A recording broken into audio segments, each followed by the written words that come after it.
जब कुछ भी नहीं था तब भी कुछ था। यह बात सुनने में विरोधाभास लगती है, लेकिन ब्रह्मांड की शुरुआत इसी विरोधाभास से जन्म लेती है, क्योंकि उस समय न अंधकार था, न प्रकाश, न खालीपन था, न भरा हुआ अस्तित्व, न समय था, न स्थान, न दिशा थी, न दूरी। लेकिन फिर भी एक ऐसी अवस्था मौजूद थी जिसे आज हम शून्य कहते हैं। पर वह शून्य निष्क्रिय नहीं था, वह पूरी तरह शांत भी नहीं था। वह एक संभावनाओं से भरा हुआ अदृश्य क्षेत्र था जिसमें अस्तित्व बनने की क्षमता छिपी हुई थी। वह ससास अवस्था इतनी सूक्ष्म थी कि वहां होने और न होने के बीच कोई स्पष्ट रेखा नहीं थी। वही अवस्था आगे चलकर ब्रह्मांड की पहली कहानी बनी। उस शून्य में न तो कोई आवाज थी और न ही सन्नाटा, क्योंकि सन्नाटा भी तभी होता है जब सुनने वाला मौजूद हो। वहां कोई देखने वाला नहीं था, इसलिए अंधकार और प्रकाश का अर्थ ही नहीं था। पर उस शून्य में एक अनदेखी बेचैनी थी, एक ऐसा तनाव था जैसे कोई विचार जन्म लेना चाहता हो, जैसे कोई सपना अभी आकार लेने से पहले ही खुद को महसूस कर रहा हो, थरथराता हो। यही बेचैनी धीरे धीरे कंपन में बदली, और यह कंपन किसी वस्तु की नहीं बल्कि संभावना की थी। यह वह क्षण था जब ब्रह्मांड ने पहली बार खुद को महसूस किया। यही वह पल था जब शून्य ने तय किया कि वह केवल शून्य नहीं रहेगा। और इसी निर्णय के साथ वह घटना घटी जिसे आज विज्ञान महाविस्फोट कहता है। लेकिन यह विस्फोट किसी बम के फटने जैसा नहीं था, बल्कि यह एक साथ समय, स्थान, ऊर्जा और अस्तित्व का जन्म था। यह ऐसा क्षण था जब बिना किसी पूर्व चेतावनी के समय ने चलना शुरू किया, स्थान ने फैलना शुरू किया और ऊर्जा ने गति पकड़ ली। उस एक ही पल में अनंत संभावनाएं बाहर की ओर फैलने लगीं। न कोई केंद्र था और न कोई किनारा। हर दिशा फैल रही थी, हर बिंदु एक साथ दूर जा रहा था, और इसी फैलाव के साथ तापमान असाधारण रूप से अधिक था। ऊर्जा इतनी सघन थी कि वह किसी भी स्थिर रूप में नहीं रह सकती थी। वह केवल गति थी, केवल उथल पुथल थी। इसी उथल पुथल में समय का जन्म हुआ, क्योंकि परिवर्तन को मापने के लिए समय आवश्यक होता है। और जैसे ही परिवर्तन हुआ, समय स्वतः अस्तित्व में आ गया।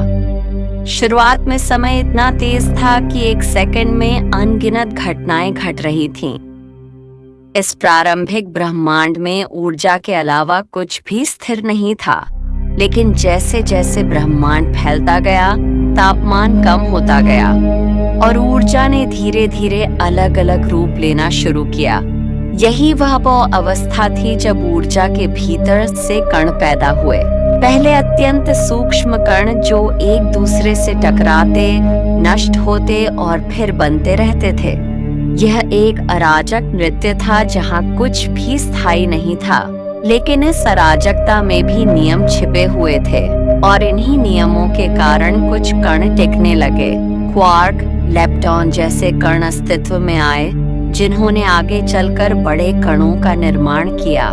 जैसे जैसे ब्रह्मांड और ठंडा होता गया, ये कण आपस में जुड़ने लगे। पहले प्रोटॉन और न्यूट्रॉन बने, फिर उनके साथ इलेक्ट्रॉन जुड़े, और इस तरह पहले परमाणु अस्तित्व में आए।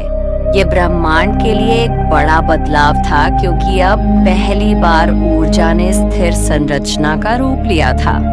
हालांकि यह स्थिरता भी अस्थायी थी, क्योंकि ब्रह्मांड अभी भी फैल रहा था, लेकिन अब उसके पास निर्माण की क्षमता थी। इन परमाणुओं ने गैस के विशाल बादल बनाए जो गुरुत्वाकर्षण के प्रभाव में सिमटने लगे। गुरुत्वाकर्षण उस समय उभर कर सामने आया जब द्रव्यमान और स्थान का संबंध बना, और जैसे जैसे गैस के बादल सघन होते गए, उनके केंद्र में दबाव और तापमान बढ़ता गया।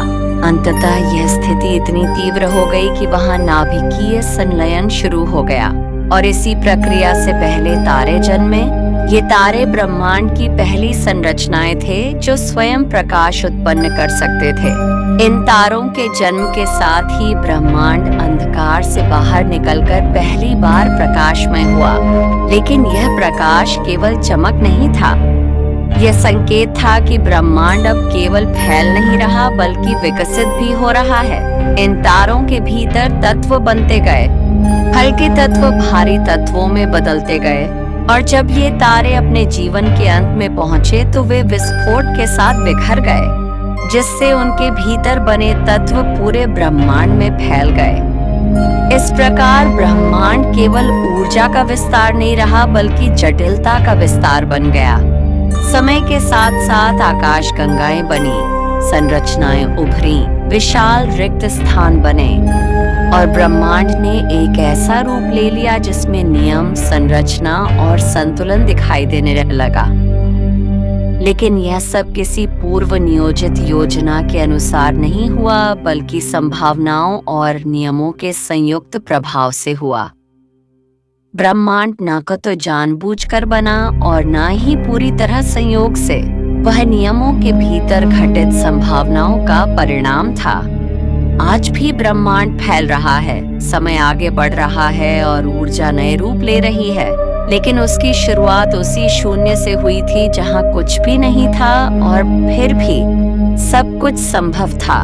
और यही ब्रह्मांड की सबसे गहरी सच्चाई है कि उसका जन्म किसी वस्तु से नहीं बल्कि संभावना से हुआ, और शायद उसका अंत भी किसी विस्फोट से नहीं बल्कि फिर से उसी शून्य में विलीन होकर होगा जहां एक बार फिर से बेचैनी जन्म ले सकती है और एक नई कहानी की शुरुआत हो सकती है।